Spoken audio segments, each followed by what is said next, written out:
Assalamualaikum warahmatullahi wabarakatuh. Salam sejahtera untuk kita semua. Kepada yang terhormat Bapak Henry, Ibu Deka, dan audiens semuanya, perkenalkan nama saya Resi Ramadanti. Saya seorang mahasiswi S1 Pendidikan Kimia Universitas Negeri Malang angkatan 2020 yang saat ini tengah mengampu mata kuliah Peran Teknologi Pendidikan di Offering C. Nah, pada kesempatan ini saya akan melanjutkan presentasi dari teman saya berkaitan dengan roadmap TEP yaitu tentang alat jaringan. Ini adalah anggota kelompok kami. Sebelumnya kita sudah membahas tentang hakikat dari alat jaringan serta visi dan misi alat jaringan yang berkaitan dengan agenda di tahun 2030. Nah, sekarang kita akan membahas tentang agenda penelitian untuk alat jaringan yang pada kesempatan ini akan kami rangkum menjadi 6 poin besar. Namun pada kesempatan ini, 3 poin pokoknya akan saya jelaskan terlebih dahulu.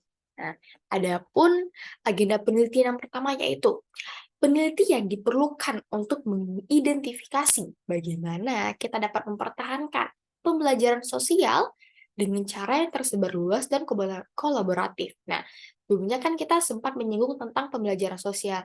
Nah, kita berharap melalui alat jaringan ini, pembelajaran sosial itu dapat melintasi jarak dan bersifat kolaboratif. Nah, kemudian dalam hal ini, kita juga membahas tentang bagaimana mengembangkan integrasi dan perpaduan antar perangkat dan platform-platform sehingga dapat mendukung kegiatan pembelajaran dengan lebih efektif. Kemudian, adapun agenda yang kedua adalah penelitian tentang alat jaringan ini direkomendasikan untuk mengeksplor interaksi antara peserta didik yang dapat melintasi ruang, waktu, dan media dalam berbagai format.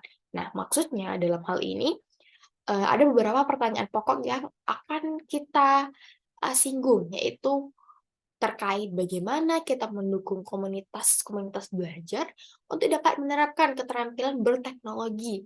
Kemudian, selain itu, kita juga menyinggung tentang bagaimana kita dapat berinteraksi secara sosial. Maksudnya, bagaimana objek internet itu dapat menyediakan pembelajaran sosial yang memungkinkan peneliti untuk melihat bagaimana interaksi-interaksi peserta didik dalam komunitas sosial. Nah, kemudian ada poin yang ketiga adalah penelitian diperlukan untuk mengembangkan definisi jauh yang baru dan mungkin lebih tepat. Nah, maksudnya dalam penelitian ini juga seringkali dinyatakan sebagai tujuan pembelajaran yang sebenarnya. Tujuan pembelajaran yang sebenarnya. Kemudian bagaimanakah itu? Nah, maksudnya di sini kita akan menunjukkan apa yang sebenarnya terjadi di lingkungan pembelajaran sosial itu, apakah cocok dengan keadaan real atau keadaan yang kita hadapi di dunia nyata.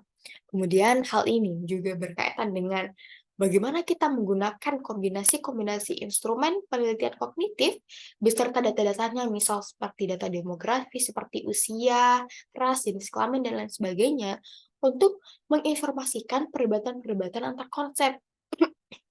Yang dalam hal ini, dapat kita simpulkan bahwa pada poin ketiga ini lebih mengacu kepada bahwa segala hal yang secara virtual itu akan berbanding lurus dengan keadaan offline atau keadaan real di dunia nyata yang kita hadapi. Kemudian ada pun agenda penelitian untuk alat jaringan dari nomor 4 sampai 6 akan dijelaskan oleh teman saya. Mungkin sekian presentasi dari saya. Terima kasih atas segala perhatian dan mohon maaf atas segala kekurangan. Semoga presentasi saya kali ini dapat bermanfaat bagi teman-teman semuanya. Terima kasih dan sampai jumpa. Wassalamualaikum warahmatullahi wabarakatuh.